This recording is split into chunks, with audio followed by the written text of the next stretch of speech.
എറണാകുളത്തിന്റെ ജനജീവിതത്തിൽ വലിയ തോതിലുള്ള മാറ്റത്തിന് നേതൃത്വം കൊടുക്കുന്ന ഒരു പദ്ധതിയുടെ കാലവിളംബത്തെ അവസാനിപ്പിക്കണമെന്നാവശ്യപ്പെട്ടുകൊണ്ടാണ് എറണാകുളത്തെ എല്ലാ ജനപ്രതിനിധികളും ഇന്ന് കളക്ട്രേറ്റിന്റെ മുന്നിൽ ഇത്തരമൊരു സമരം നടത്തേണ്ടി വന്നത്.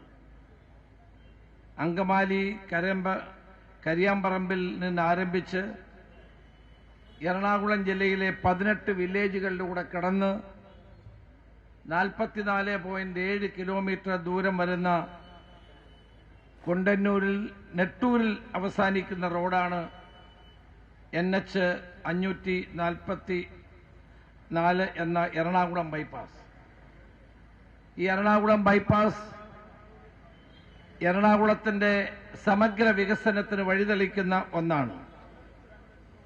അങ്കമാലി കുണ്ടന്നൂർ പാത എന്ന് നമ്മൾ വിളിക്കുന്ന ഈ പാത വളരെ നാളുകളായി നിർമ്മാണ പ്രവർത്തനം മുടങ്ങിക്കിടക്കുന്നു എന്നുള്ളതാണ് ഈ സമരത്തിന്റെ ആവശ്യം.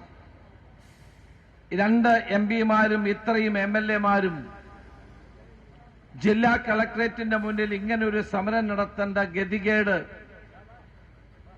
ഉണ്ടായത് പിന്നിൽ സർക്കാരിന്റെ അനാസ്ഥയാണ് എന്ന് പറയേണ്ടിയിരിക്കുന്നു. ഇന്ന് ഈ സമരത്തിന് പിന്തുണ പ്രഖ്യാപിച്ചുകൊണ്ട് ജനകീയ സമിതിയും ഇതോടൊപ്പം ചേരുന്നുണ്ട്. ഇത്രയും MLA-മാരും 2 MP-മാരും ജില്ലാ കളക്ടറേറ്റിന്റെ മുന്നിൽ ഈ സമരം നടത്തുമ്പോൾ അതിന്റെ ഗൗരവം ഉൾക്കൊണ്ടുകൊണ്ട് ഗവൺമെന്റ് അടിയന്തര നടപടികൾ സ്വീകരിക്കണമെന്നാണ് എനിക്ക് ആവശ്യപ്പെടാനുള്ളത്. നമുക്കറിയാം, നമ്മൾ തൃശ്ശൂരിൽ നിന്ന് ഈ ഹൈവേയിലൂടെ യാത്ര ചെയ്താൽ ഏറ്റവും കൂടുതൽ ഗതാഗത തടസ്സമുണ്ടാകുന്ന സ്ഥലങ്ങൾ ഏതൊക്കെയാണ്? അങ്കമാലി. മണിക്കൂറുകളോളം ആളുകൾ അങ്കമാലിയിൽ ഗതാഗത കുരുക്ക് മൂലം കഷ്ടപ്പെടുകയാണ്. അത് കഴിഞ്ഞാൽ ആലുവയിൽ വന്നു കഴിഞ്ഞാലും മണിക്കൂറുകൾ നമുക്ക് കാത്തു കിടക്കേണ്ടി വരുന്നു.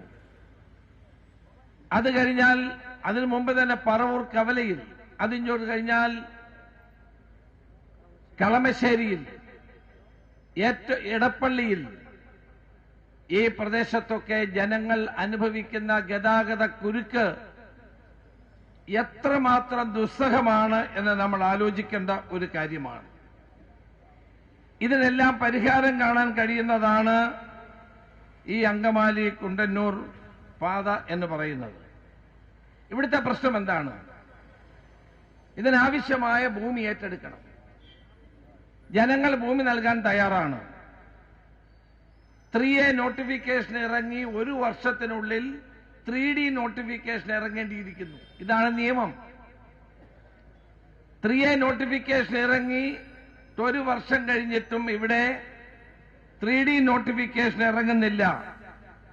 അങ്ങനെ ഇറങ്ങാത്ത സാഹചര്യത്തിൽ നിയമപ്രകാരം 3A നോട്ടിഫിക്കേഷൻ ക്യാൻസൽ ആയിരിക്കുന്നു. അതാണ് ഇവിടുത്തെ ഏറ്റവും വലിയ പ്രശ്നം. ഇവിടെ 28/8/2025 3D നോട്ടിഫിക്കേഷൻ ഇറങ്ങാത്ത കാരണം 3A നോട്ടിഫിക്കേഷൻ ക്യാൻസലായി പോയിരിക്കുന്നു. ഇതാണ് ഈ സമരത്തിന് ആധാരമായ ഏറ്റവും പ്രധാനപ്പെട്ട കാര്യം. 3D നോട്ടിഫിക്കേഷൻ ഇറങ്ങുന്നതിന് മുമ്പ് 50% സർവേ നടപടികൾ പൂർത്തീകരിച്ച് സ്കെച്ചും സർവേ പ്ലാനും നാഷണൽ ഹൈവേ അതോറിറ്റിക്ക് കൈമാറേണ്ടതാണ്. എന്നാൽ 25% മാത്രമാണ് ഇതുവരെ കൈമാറിയിട്ടുള്ളത്. എന്താണ് അതിന്റെ കാരണം?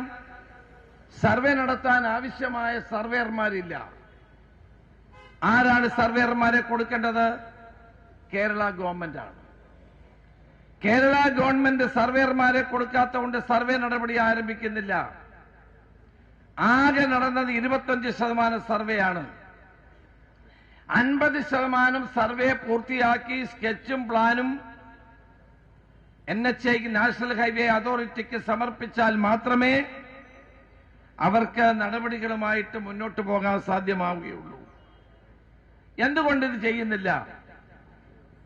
ഇതിനിടയ്ക്കാണ് ശ്രീ ബെന്നി ബെഹനാൻ അടക്കം IB അടക്കം MLA-മാരടക്കം എല്ലാവരും കൂടി എറണാകുളം കളക്ടറേറ്റിൽ ഒരു യോഗം വിളിക്കാൻ തീരുമാനിച്ചു.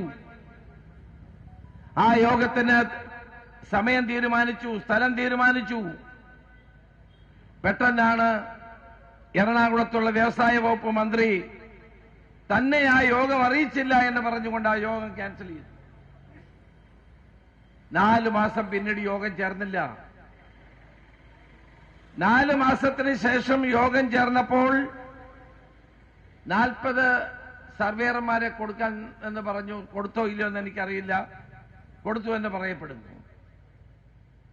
ഏതായാലും ഇതുവരെ അതിന്റെ സർവേ നടപടികൾ പൂർത്തീകരിച്ചിട്ടില്ല. ഇതിന്റെ പ്രശ്നം എന്താണ്? സ്ഥലം കൊടുക്കുന്ന ആളുകൾക്ക് വലിയ പ്രശ്നങ്ങളുണ്ട്. സ്ഥലം കൊടുക്കുന്ന ആളുകൾ 3A നോട്ടിഫിക്കേഷൻ വന്നു കഴിഞ്ഞാൽ സ്ഥലം ഏറ്റെടുക്കുന്നത് വരെ അവർക്ക് 12% പലിശ ഗവൺമെന്റ് നൽകേണ്ടതാണ്. ഈ നടപടികൾ പൂർത്തീകരിക്കാത്തത് കൊണ്ട് 12% പലിശ ഇതുവരെ ഭൂ ഉടമകൾക്ക് ലഭിച്ചിട്ടില്ല.